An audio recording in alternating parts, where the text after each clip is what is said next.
Simplifying writing is something that cannot be simply put in writing. I caught a writing framework inspiration recently while listening to a friend's presentation on writing right.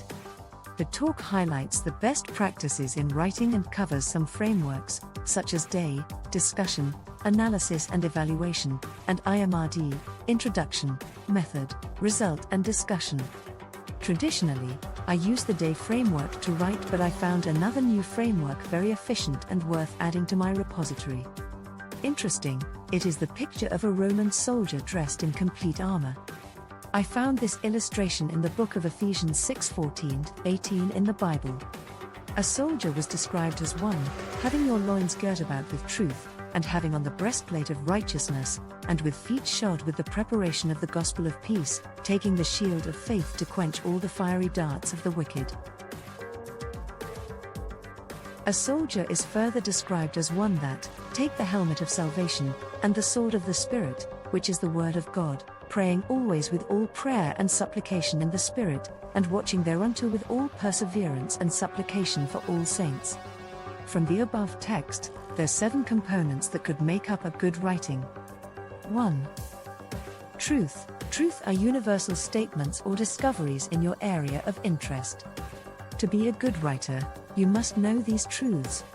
Begin by asking, what are the established facts in this area of research?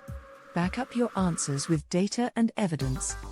The truths you discover are the building blocks to everything else you write.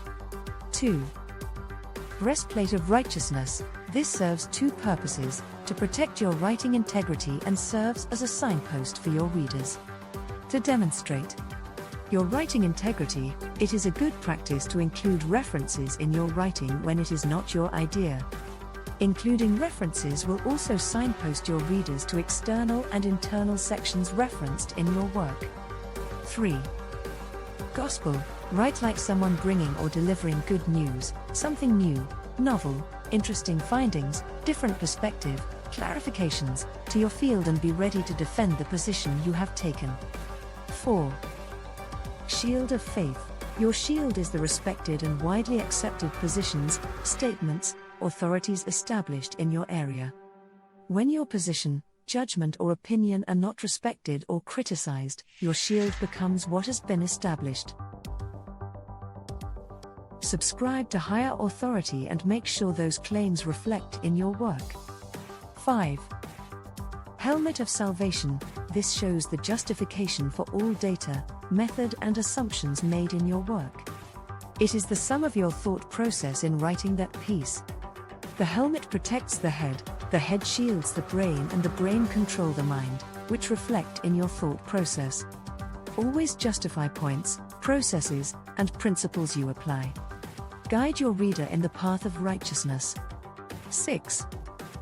Sword of the Spirit. The sword represents the truth, the established facts in your area, as mentioned in 1 and 3. This helps you to critically evaluate your contributions and existing works in literature. The sword is not for condemning but for constructively shielding light on areas that need improvement. Remember, the sword is not yours but is only held by you. 7.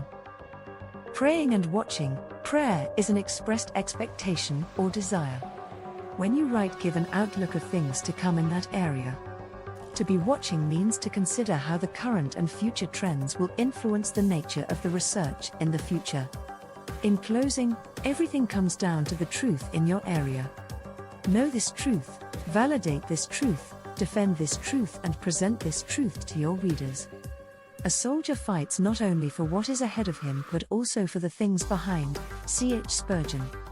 Similarly, a writer writes not only for the things ahead but also of the things behind.